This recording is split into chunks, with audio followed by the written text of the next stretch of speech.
বিসমিল্লাহির রহমানির রহিম। জাতীয় বিশ্ববিদ্যালয়ের অনলাইন ক্লাসে অনার্স তৃতীয় বর্ষের শিক্ষার্থীদের স্বাগতম।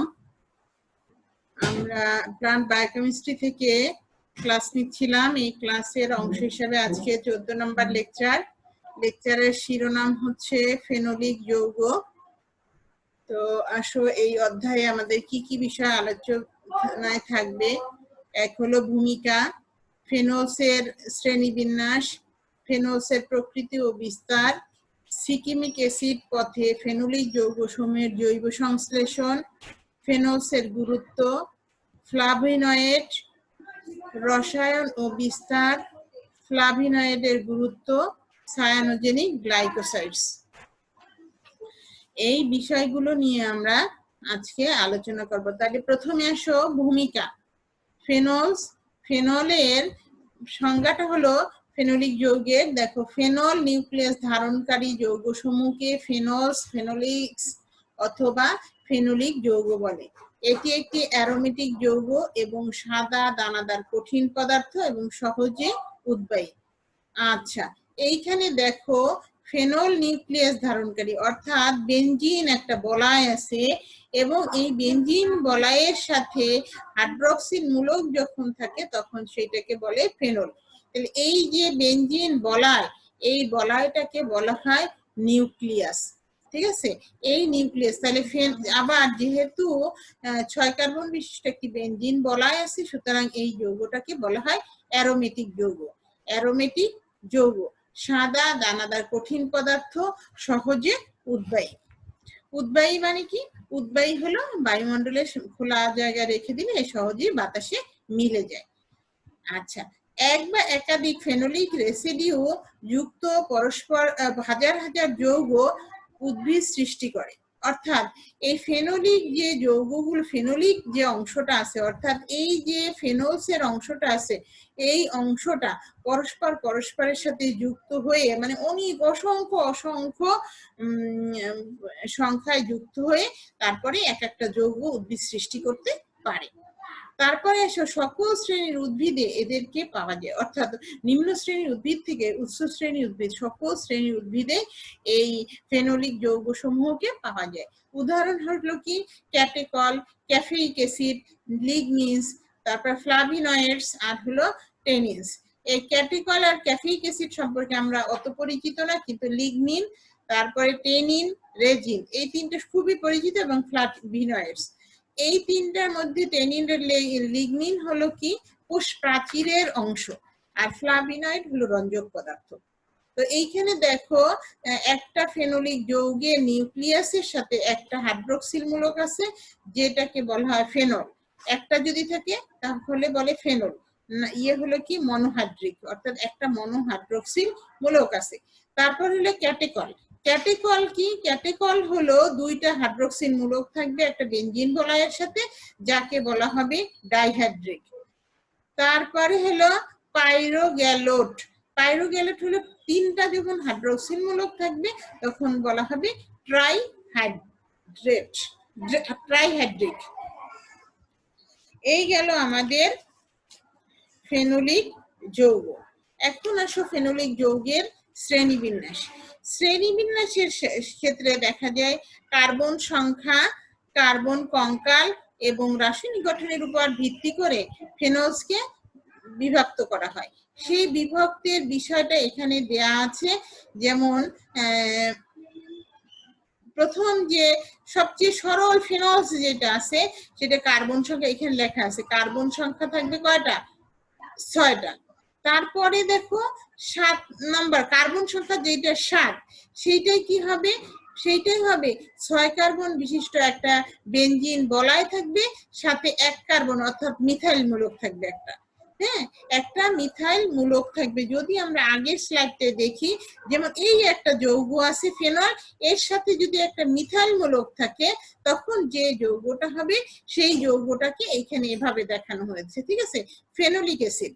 তারপরে আছে কি একটা বেনজিন বলয় থাকবে, তার সাথে যদি 2টা কার্বন যুক্ত থাকে, অর্থাৎ 2টা মিথাইল মূলক থাকতে পারে, বা একটা মিথাইল মূলক একটা অ্যাসিড কার্বক্সিল মূলক থাকতে পারে, এরকম যদি 2টা কার্বন এক্সট্রা থাকে তখন হলো এরা।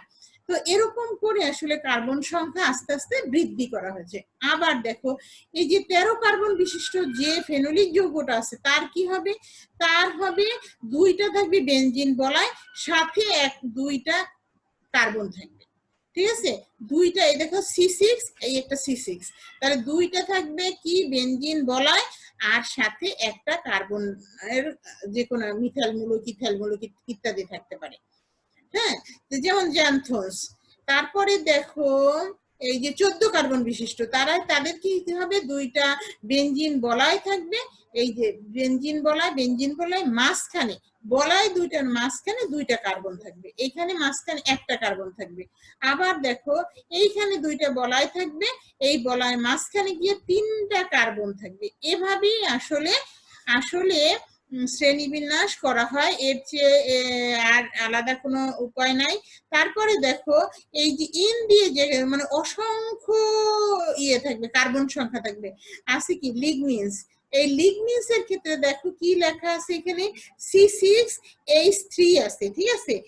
H3 এইটাকে যদি ব্র্যাকেট দিয়ে এন দেই অর্থাৎ অসংখ্য, এর মানে হলো C6 এ একটা বেনজিন বলয় থাকবে যার সাথে 3টা কার্বন থাকবে, সেটা 3টা মিথাইল মূলক থাকতে পারে, অথবা 2টা মিথাইল মূলক একটা কার্বক্সিল মূলক থাকতে পারে, অথবা একটা মিথাইল মূলক 2টা কার্বক্সিল মূলক থাকতে পারে। এরকম থেকে অসংখ্য যখন এই এককটা যুক্ত হবে তখন কিন্তু লিগনিন তৈরি হবে, ঠিক আছে। এই তারপরে শেষের উদাহরণটা আবার দেখো, C6 আছে, C3 আছে, আবার C6 আছে, তারপরে N আছে। এর মানে কি, এর মানে হলো প্রথমে একটা বেনজিন বলয় থাকবে আর পরে একটা বেনজিন বলয় থাকবে, মাঝখানে 3টা কার্বন থাকবে। এই মাঝখানে 3টা কার্বন যে থাকবে, এই একটা একককে যখন আমরা N হিসাবে দেখব, N সংখ্যক বহু সংখ্যক দেব, তখন সেইটা হবে ফ্লাভিনয়েডস।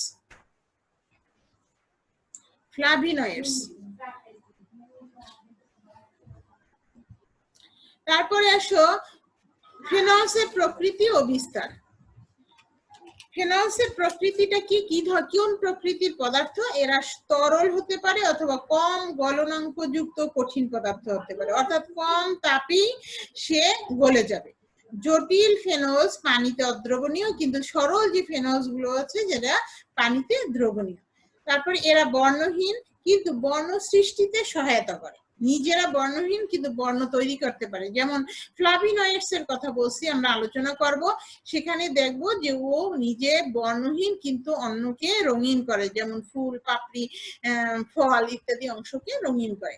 এরা গৌণ বিপাকীয় বস্তু অ্যারোমেটিক বলয়ের সাথে সরাসরি যুক্ত হয়ে ফেনলস তৈরি হয়, অর্থাৎ অ্যারোমেটিক একটা বলয় থাকবে, সেই যে অংশটাই যুক্ত হবে সেই যুক্ত অংশটা অ্যারোমেটিক বলয়েই যুক্ত হবে। তারপরে এরা সিকিমিক অ্যাসিড পথে এবং অ্যাসিটিক অ্যাসিড পথে সংশ্লেষিত হয়, অর্থাৎ সিকিমিক অ্যাসিড একটা অ্যাসিড এবং অ্যাসিটিক অ্যাসিডও একটা অ্যাসিড। এই দুইটা অ্যাসিডের ধারাবাহিক সংশ্লেষণের মাধ্যমে এই ফেনলস যৌগটা উৎপন্ন হয়। এই ফেনলসেরও হেড টু টেইল পদ্ধতিতে অ্যাসিডের যুক্ত হয়ে ফেনোলিক যৌগ উৎপন্ন হয়। আর একটা পদ্ধতির কথা কি বললাম, হেড টু টেইল, অর্থাৎ ফেনলসেরও হেড টু টেইল আছে, আমরা সামনে কথা বলবো। সেই হেড টু টেইল পরস্পরের সাথে অ্যাসিডের যুক্ত হয়ে ফেনোলিক যৌগ উৎপন্ন হয়। এখন আসো ফেনোলিক যৌগের বিস্তার কোথায় দেখা যায়? উচ্চ শ্রেণীর উদ্ভিদ, ফার্ন, মস, বহু অণুজীবে এই ফেনোলিক যৌগ পাওয়া যায়। তারপরে এই ফেনোলিক যৌগসমূহ সাধারণত মুক্ত অবস্থায় থাকে এবং ফ্লাভিনয়েডস, টেনিন, লিগনিন এই উপাদানগুলো মূলত প্রতিটা কোষের কোষ প্রাচীরের গাঠনিক একটা বিশেষ উপাদান, ঠিক আছে। তারপরে ফেনোলিক যৌগ উদ্ভিদের পাতা, কাণ্ড, বাকল, ফুল এবং বীজে পাওয়া যায়, কারণ এই বস্তুগুলো কি করে, উদ্ভিদকে রঙিন করে, ঠিক আছে।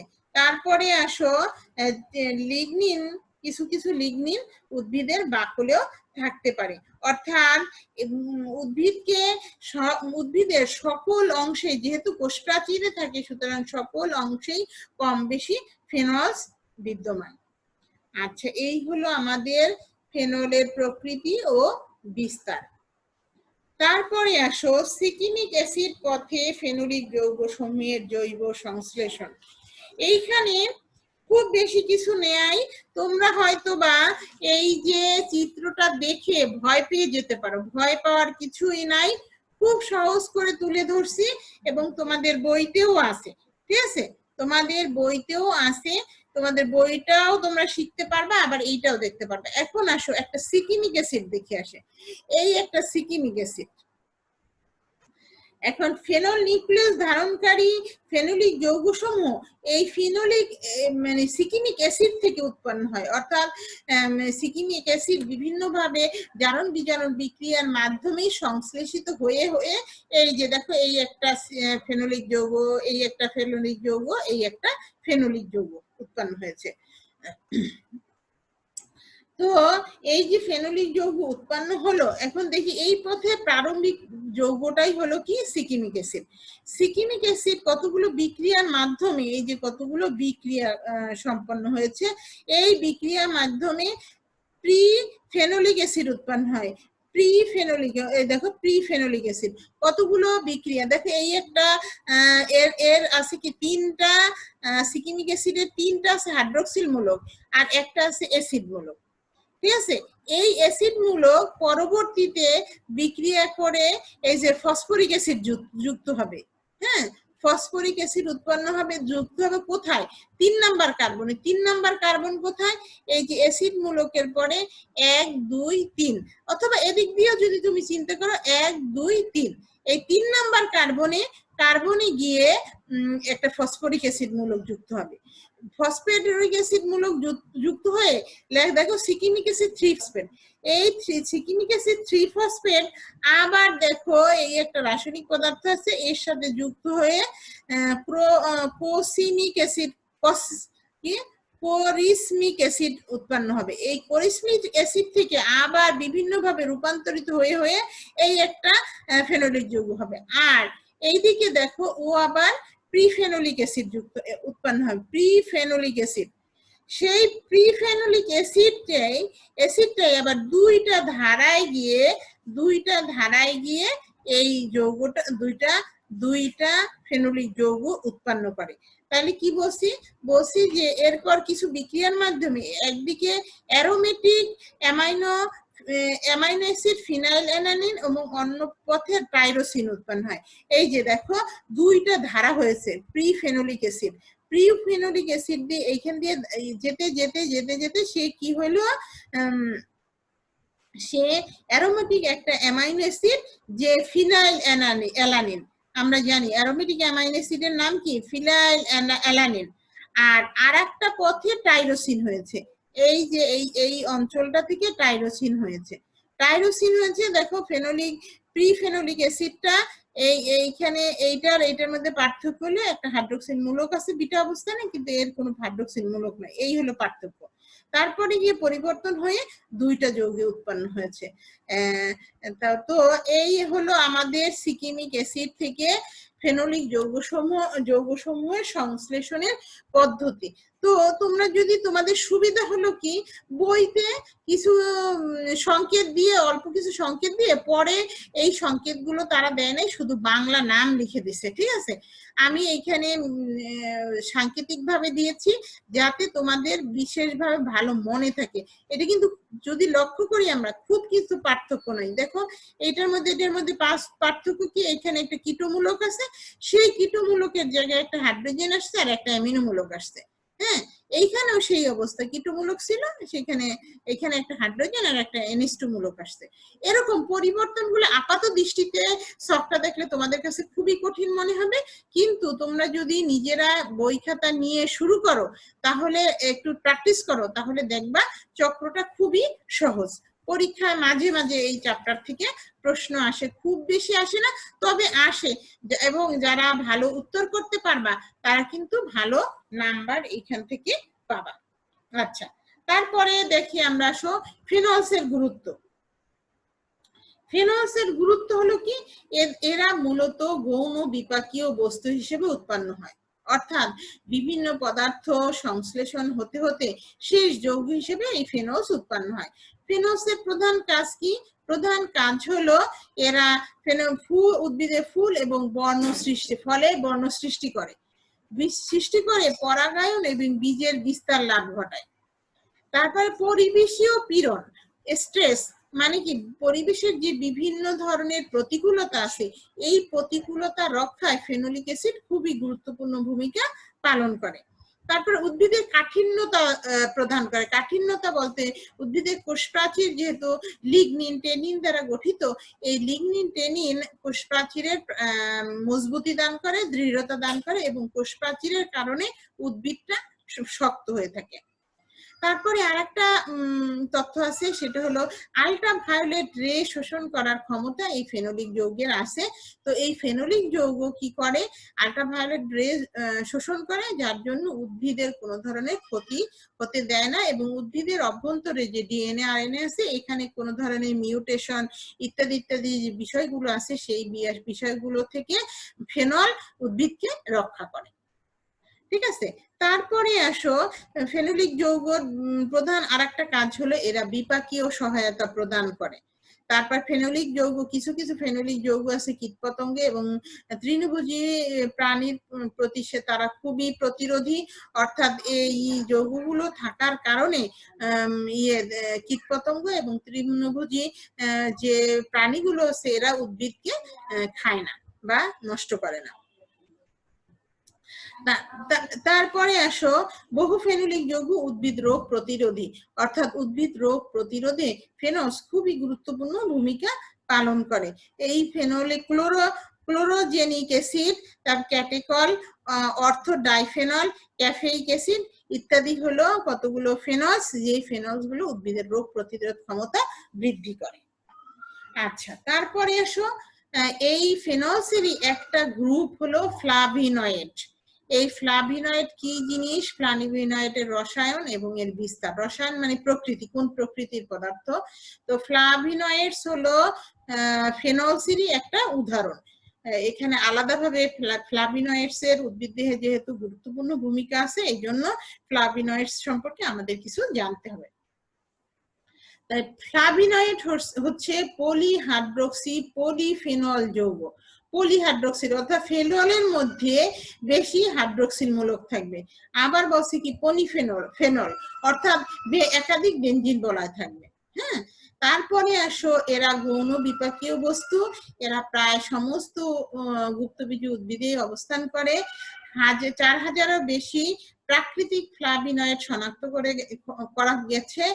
মানুষ খাদ্য হিসেবে যে সকল পলিফেনলস ব্যবহার করে তার প্রায় 66% হলো ফ্লাভিনয়েডস। এরা অ্যান্টিঅক্সিডেন্ট, ক্যান্সার প্রতিরোধী, হৃৎপিণ্ড সবলকারী ও ডায়াবেটিসের ক্ষেত্রে খুবই গুরুত্বপূর্ণ ভূমিকা পালন করে। এখন আমরা এই দুইটা চিত্র দিয়েছি, এই চিত্র দুইটার একটু ব্যাখ্যা ভালো করে বুঝতে হবে তোমাদের। ফ্লাভিনয়েডস এর 5 মার্কসে পরীক্ষা আসে যে ফ্লাভিনয়েডস কি ব্যাখ্যা করো বা এর গুরুত্ব লেখো, অথবা টিকা হিসাবে আসে। সুতরাং খুবই গুরুত্বপূর্ণ এই বিষয়টা একটু লক্ষ্য করো। বলছি কি পলিহাইড্রক্সি পলিফেনল, এই দুইটা কথা মাথায় রাখো। পলিহাইড্রক্সি পলিফেনল, পলিহাইড্রক্সির আগে পলিফেনলটা দেখি। হ্যাঁ, কি বলছে, ফেনল হলো এই একটা অংশ হলো ফেনল, এই একটা অংশ, ঠিক আছে, 6 কার্বন বিশিষ্ট। তারপরে দেখো এইখানে এই একটা ফেনলের মানে নিউক্লিয়াস, এই একটা নিউক্লিয়াস, এই একটা নিউক্লিয়াস। সুতরাং পলিফেনল, একের অধিকই হলো পলি, এই একটা এই একটা। আর এইখানে একটা 3 কার্বন বিশিষ্ট যৌগ আছে। তোমাদের নিশ্চয়ই মনে আছে, আমি আবার একটু পেছনে যাই। এইখানে দেখো ফেনলস কোথায় আছে, ফেনল কি ফ্লাভিনয়েডস, এখানে বলছিলাম কি 6 C6 C3 C6, ঠিক আছে, এই কথাটা একটু মনে রাখো। এখন আসো আমরা এই যে এখানে কথা বলতেছিলাম, এইখানে আছে C6 মানে একটা বেনজিন বলয়, আর এইখানে একটা C6 বেনজিন বলয়। এই মাঝখানে 3টা কার্বন যুক্ত একটা অংশ আছে, এই একটা কার্বন, এই একটা কার্বন এবং এই একটা কার্বন। আর এইগুলো হলো এইটারই অংশ। কেন, এইখান থেকে ফেনল হইতে হইলে একটা হাইড্রোক্সিল মূলক থাকতে হবে, সেই হাইড্রোক্সিল মূলকের এই হলো অক্সিজেন, আর এইটার সাথে যুক্ত হইতে হবে, এই কার্বনের জন্য যুক্ত হইতে হবে, সেজন্য এই হাইড্রোজেনটা বের হয়ে গেছে। ঠিক আছে, আমি আবার তোমাদেরকে একটু জিনিস দেখো, লক্ষ্য করো, যে বুঝবা কিভাবে। এই তিনটে হলো সেই কার্বন, C3 কার্বন। ঠিক আছে, যে C3 কার্বনটা এখানে 6 কার্বন বিশিষ্ট একটা যৌগ, এখানে 6 কার্বন বিশিষ্ট একটা যৌগকে ধরে রাখছে। তাহলে এইটা কি বলতে পারো যে ম্যাডাম এইখানে এই অক্সিজেনটা কি? অক্সিজেনটা হলো এই এই যে 6 কার্বন বিশিষ্ট বেনজিন বলাটা, এর একটা হাইড্রোক্সিল মূলক থাকার কথা। সেই হাইড্রোক্সিল মূলকের হাইড্রোজেনটা বের হয়ে গেছে, এই কারণ এই দুইয়ের সাথে সংযুক্ত হওয়ার জন্য, বন্ধনী তৈরি করার জন্য, আর এই হাইড্রোক্সিল মূলকের অক্সিজেনটাই রয়ে গেছে। এই অক্সিজেনটা এই 2 নাম্বার কার্বনের সাথে সংযোগ হওয়ার জন্য, 2 নাম্বার বলতে 1 নাম্বার আসলে, এই 1 নাম্বার কার্বনের সাথে যুক্ত হওয়ার জন্য একটা বন্ধনী তৈরি করছে। ঠিক আছে, তাহলে আমরা কি বলবো, এই একটা বেনজিন বলা বা ফেনল যৌগ আছে, এখানে 3 কার্বনের একটা অংশ আছে, আবার এইখানে একটা ফেনল যৌগ আছে, 1 2 3 4 5 6, এইটা তো স্পষ্টই বোঝা যায়। আর এইখানে যেরকম আসলে হবে কি 1 2 3 4 5 6, 6টা। ঠিক আছে, আর এই শনাক্ত করার কারণ অন্য একটা। আচ্ছা, এখন দেখো এই একটা যৌগ লেখা হয়েছে, ওই রকমই একটা যৌগ, এটা নাম্বারিং করে দিছে, আর এইটা যৌগ লেখা হয়েছে। যৌগের ক্ষেত্রে দেখো এই একটা সেই এ নাম্বার, এই আবার নামও করে দিছে, এ এইটা, বি এইটা, আর এইটা সি। সিতে থাকবে কি C3, সি বলতে ABCD, আর এই সির যে অংশটা সেখানে হবে C3, অর্থাৎ 3 কার্বন বিশিষ্ট সি হবে। এ হবে 6 কার্বন বিশিষ্ট, বি হবে 6 কার্বন বিশিষ্ট। এখানেও সেভাবেই দেয়া আছে। এখানে শুধু ওই যে পলিহাইড্রক্সি, এই কথাটা বোঝানোর জন্য এই চিত্রটা দিছি। পলিহাইড্রক্সি 1 2 3 4 5, এই একটা 6, এই 6টা হাইড্রক্সিল মূলক আছে। সুতরাং এটা একটা পলিহাইড্রক্সি পলিফেনল। ফেনল হলো এই একটা ফেনল, এই একটা ফেনল, সুতরাং এরা হলো কি পলিহাইড্রক্সি পলিফেনল যৌগ। ঠিক আছে, তারপরে আসো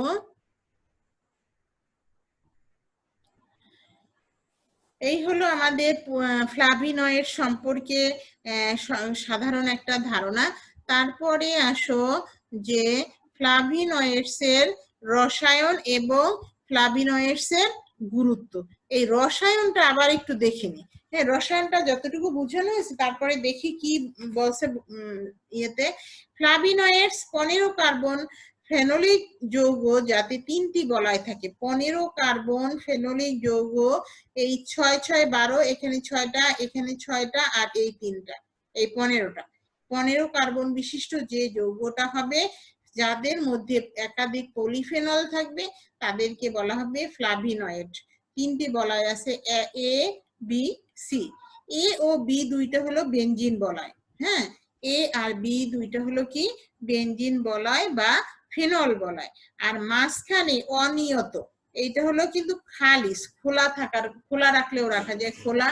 তো এই অনিয়ত এই 3 কার্বন বিশিষ্ট একটা পাইরান, পাইরান বলয় থাকে। এই পাইরান বলয়ে একটা অক্সিজেন থাকে, অক্সিজেন থাকে। আর ফ্লাভিনয়েডস এর গঠন আমরা লিখবো কিভাবে, C6-C3-C6, এটাকে একটা সাধারণ সংকেত হিসেবে আমরা লিখতে পারি। আর দেখো কয় নাম্বারে ইয়ে থাকে, এ বি বলয়ের 3 ও 4 নাম্বার কার্বন হাইড্রোক্সিল মূলক থাকবে। আর অনিয়ত যে সি বলয় আছে, অনিয়ত বলয়ের ক্ষেত্রে দেখা যাবে কি যে এই যে সি বলয়ের 3 নম্বরে একটা ইয়ে থাকবে, 3 নম্বরে একটা হাইড্রোক্সিল মূলক থাকবে। আর এইখানে গিয়ে 5 নম্বরে এবং 7 নম্বরে একটা হাইড্রোক্সিল মূলক থাকবে। ঠিক আছে, এই হলো আমাদের ফ্লাভিনয়েডস এর প্রকৃতি বা রসায়ন বা এর ধর্মটা কি সেটা। তারপরে আসো ফ্লাভিনয়েডস এর বিস্তার, এই কোথায় কোথায় থাকে, উদ্ভিদ দেহের কোথায় কোথায় ফ্লাভিনয়েডস বিদ্যমান। ফ্লাভিনয়েডস উদ্ভিদ জগতের সর্ব জায়গায় আছে, কারণ কি এরা হলো রঞ্জক পদার্থ। তারপর ছত্রাকেও কিন্তু থাকে, ছত্রাক সবুজ না, কিন্তু অন্যান্য রঞ্জক পদার্থ কিন্তু তারা ধারণ করে। সুতরাং সকল শ্রেণীর উদ্ভিদে এই ফ্লাভিনয়েডস বিদ্যমান। তো এই ফ্লাভিনোয়েডস এর মধ্যে গুরুত্বপূর্ণ স্থান কোথায়? ফুলে, ফলে, পাতায়, কাণ্ডে, এমনকি মূলেও ফ্লাভিনোয়েডস থাকে। যেমন যে গাজর রঙিন, ক্যারোটিনয়েড আছে, ক্যারোটিনয়েড এক ধরনের ফ্লাভিনোয়েডস। সুতরাং উদ্ভিদের সকল অংশেই ফ্লাভিনোয়েডস বিদ্যমান। তারপরে হলো অ্যান্থোসায়ানিন, একটা গুরুত্বপূর্ণ ফ্লাভিনোয়েডস। এই অ্যান্থোসায়ানিনও উদ্ভিদের ফুলের পাপড়ি, ফল, পাতা এবং কাণ্ডে অবস্থান করে। এরা নীল, পার্পল বা গোলাপি বা লাল বর্ণ সৃষ্টি করতে পারে। ফ্লাভিনোয়েডস হলুদ বর্ণ সহ অন্যান্য বর্ণ সৃষ্টি করতে পারে। তারপরে কিছু কিছু ফল এবং সবজিতেও ফ্লাভিনোয়েডস থাকে।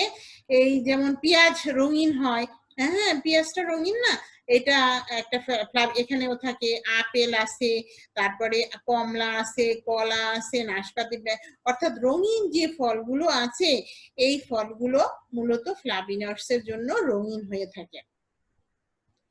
আর এই যে ফ্লাভিনোয়েডস এই খুবই গুরুত্বপূর্ণ, শরীরের জন্য গুরুত্বপূর্ণ ভূমিকা পালন করে। দেখো এখানে এর কাজগুলা অ্যান্টিঅক্সিডেন্ট, যা খুবই জরুরি। তারপরে ক্যান্সার প্রতিরোধী, হৃৎপিণ্ডকে সবলকারী এবং ডায়াবেটিসের জন্য সে খুবই গুরুত্বপূর্ণ ভূমিকা পালন করে, ডায়াবেটিসকে সে নিয়ন্ত্রণ করে। তো এই আমরা দেখলাম ফেনলস এর বিস্তার। তারপরে ফ্লাভিনোয়েডস এর গুরুত্ব। নাইট্রোজেন সংবন্ধন করে। এই ফ্লাভিনোয়েডস এর একটা গুরুত্বপূর্ণ কাজ হলো লিগিউম জাতীয় যে উদ্ভিদগুলো আছে, এই লিগিউম জাতীয় বা দানাদার মূলে দানা বা নডিউল উৎপন্ন হয় এরকম উদ্ভিদ যারা রাইজোবিয়াম ব্যাকটেরিয়াকে আকৃষ্ট করে এই ফ্লাভিনোয়েডস, এবং রাইজোবিয়াম ব্যাকটেরিয়া এই ফ্লাভিনোয়েডস এর কারণে নডিউলে জমা হয়, লিগিউলে জমা হয় এবং লিগিউল সৃষ্টি করে। লিগিউল সৃষ্টি হলেই সেই উদ্ভিদে নাইট্রোজেন সংবন্ধন ঘটে। তারপরে উদ্ভিদের প্রতিরক্ষা, অর্থাৎ এই কথা বলছিলাম যে ফ্লাভিনোয়েডস উদ্ভিদের উপর যে অতিবেগুনি রশ্মিগুলো আসে সেই ক্ষতিকর অতিবেগুনি রশ্মিগুলোকে নষ্ট করে দেয়, যার জন্য ভিতরে যে ডিএনএ আছে, আরএনএ আছে, এদের যে মিউটেশন হয় এই মিউটেশন হতে পারে না, উদ্ভিদকে তারা রক্ষা করে। তারপরে প্রতিকূলতা সহনশীলতা, অর্থাৎ প্রতিকূল যে অবস্থা, উদ্ভিদের পীড়ন বা উদ্ভিদের যে স্ট্রেস, অর্থাৎ ধানে ধরো অতিরিক্ত লবণাক্ত পানি হোক, বেশি দিন পানি থাকুক, অতিরিক্ত খরা, এইগুলোকে বলা হয় প্রতিকূলতা। ধানের ক্ষেত্রে কথা বললাম। তাহলে এই প্রতিকূলতা প্রতিটা উদ্ভিদেরই কিছু না কিছু প্রতিকূলতা থাকে, সেই প্রতিকূলতা সহনশীলতা বাড়ায় এই ফ্লাভিনোয়েডস। তারপর প্যাথোজেনকে প্রতিহত করতে পারে, ক্ষতিকর প্রতরঙ্গকে প্রতিরোধ করে, পরাগায়নে সহায়তা করে। এটা তো আমরা ভালোভাবেই বুঝছি, কারণ হলো পরাগায়নের ক্ষেত্রে রঙিন ফুল, রঙিন ফল, পাতা খুবই গুরুত্বপূর্ণ ভূমিকা পালন করে। আর এই পরাগায়নে বিশেষ ভূমিকা রাখে ফ্লাভিনোয়েডস। মানুষের খাদ্য উপাদান হিসেবে ব্যবহৃত হয় এবং মানুষের রোগ রোধক পদার্থ হিসেবে এই ফ্লাভিনোয়েডস অত্যন্ত গুরুত্বপূর্ণ ভূমিকা পালন করে। এই জন্য আমাদের বেশি বেশি কি খেতে হবে? সবুজ শাকসবজি খেতে হবে, ফলমূল খেতে হবে। হ্যাঁ, তো তাহলে আমরা ফ্লাভিনোয়েডস পাবো এবং আমাদের রোগ প্রতিরোধ ক্ষমতা বৃদ্ধি পাবে। আমরা ক্যান্সার প্রতিরোধী, তারপরে অ্যান্টিঅক্সিডেন্ট হিসেবে ফ্লাভিনোয়েডসকে খাদ্যের মাধ্যমে গ্রহণ করতে পারবো। আচ্ছা, তারপরে আরেকটা বিষয়। এইটা বলার আগে আমি আরেকটা জিনিস একটু বলে নিতে চাই সাইটোজেনিক গ্লাইকোসাইডস এর আগে, সেটা হলো অ্যান্থোসায়ানিনস। অ্যান্থোসায়ানিনস একটা পরীক্ষায় আসে, সাধারণত এই 1 মার্চের পরীক্ষায় আসে। অ্যান্থোসায়ানিনস কি বা কাকে বলে? অ্যান্থোসায়ানিনস হলো এক ধরনের ফ্লাভিনোয়েডস, অর্থাৎ এক ধরনের রঞ্জক পদার্থ যা ফুল, ফল এবং পাতায় নীল, লাল বা পার্পেল বর্ণ সৃষ্টি করে। এরা রঞ্জক পদার্থ হিসেবে কাজ করে এবং রঞ্জক পদার্থের কাজই মূলত কি উদ্ভিদকে আকৃষ্ট করা এবং পরাগায়নে সহায়তা করা।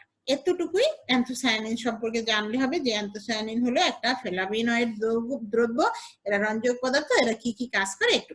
আচ্ছা, তারপরে সায়ানোজেনিক গ্লাইকোসাইডস। যখন গ্লাইকোসাইডিক বন্ধনী দ্বারা একটি যৌগ হবে, একটি যৌগের যখন সাইনোজেনিক গ্লাইকোসাইডিক বন্ধনী কি মনে আছে? শর্করায় যে বন্ধনীটা তৈরি হয় গ্লুকোজ ফ্রুক্টোজ গ্লুকোজ গ্লুকোজ যে বন্ধনী তৈরি করে তাকে গ্লাইকোসাইডিক বন্ধনী বলে। দ্বারা একটি যৌগের শর্করাবিহীন অংশ অর্থাৎ একটা যৌগের কোন একটা যৌগের শর্করাবিহীন অংশের সাথে শর্করা প্রধানত গ্লুকোজ যুক্ত হলে ওই সকল যৌগকে গ্লাইকোসাইডস বলে। হ্যাঁ, আমি একটু পড়ে যাই, পরে এই চিত্র দিয়ে বুঝাবো। যে গ্লাইকোসাইডকে হাইড্রোলাইসিস করলে বিষাক্ত হাইড্রোজেন সায়ানাইড গ্যাস উৎপন্ন করে তাদেরকে সায়ানোজেনিক গ্লাইকোসাইডস বলে।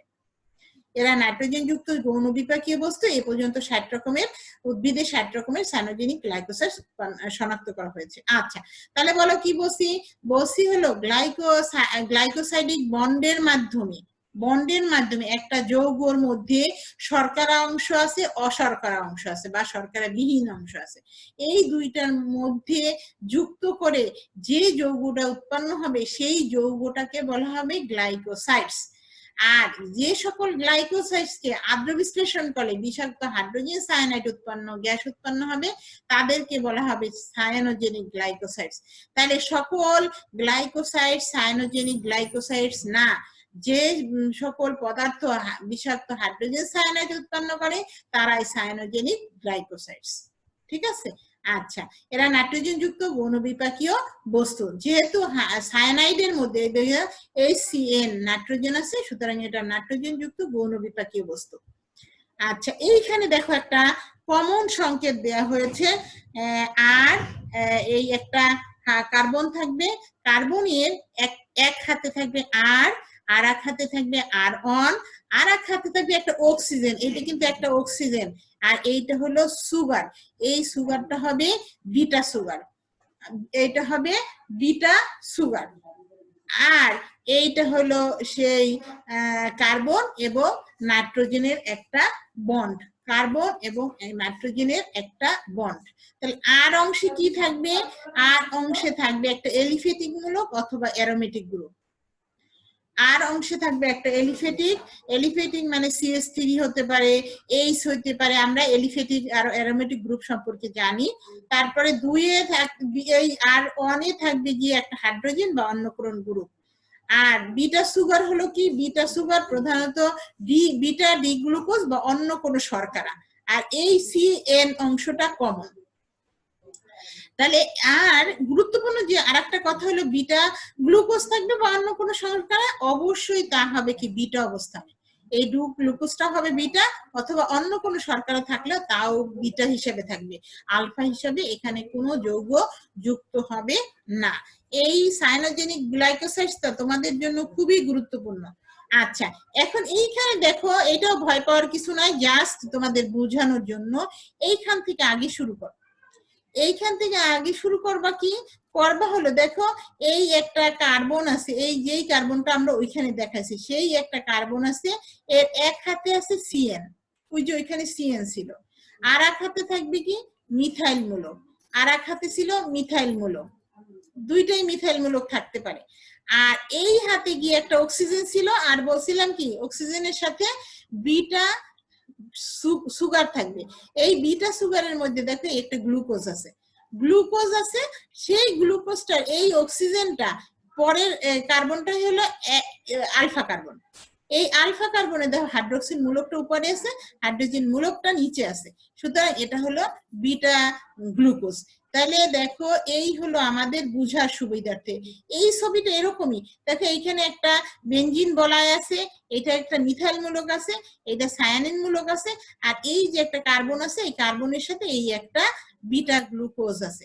এরকম করে এইখানে এই জিনিসগুলোই দেখানো হয়েছে, অন্য কিছু হয়নি। আর তারপরে আমাদের সময়ও শেষ প্রায়। আর আরেকটা জিনিস দেখো, এই একটা সায়ানোজেনিক গ্লাইকোসাইডস আছে, এই একটা সায়ানোজেনিক গ্লাইকোসাইডস আছে। একে যদি আমরা আদ্র বিশ্লেষণ করি, আমাদের কথা ছিল আদ্র বিশ্লেষণ করলে বিষাক্ত হাইড্রোজেন সায়ানাইড পাওয়া যায়। এই যে আমরা বিটা গ্লাইকোসাইডেস নামক এনজাইমের উপস্থিতিতে পানি দ্বারা আদ্র বিশ্লেষণ করছি, আচ্ছা, শেষ করে দেই।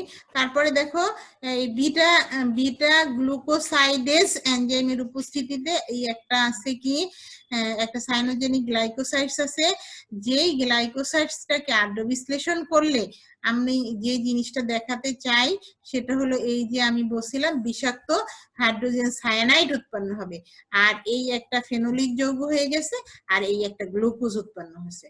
আসলে মূল কথা যেটা তোমাদেরকে বলতে চাইছি সেটা হলো এই হাইড্রোজেন সায়ানাইড উৎপন্ন হবে। এটা খুবই বিষাক্ত একটা পদার্থ হাইড্রোজেন সায়ানাইড, আমরা জানি।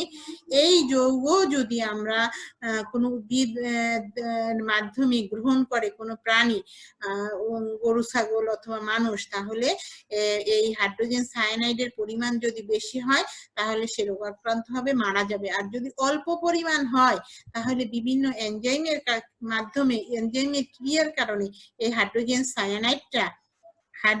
সায়ানাইডটা নষ্ট হয়ে যাবে এবং শরীরের কোনো ধরনের ক্ষতি এই এনজাইম, এই হাইড্রোজেন সায়ানাইড করতে পারবে না। আচ্ছা, এই ছিল আমাদের আজকের আলোচ্য বিষয়। তো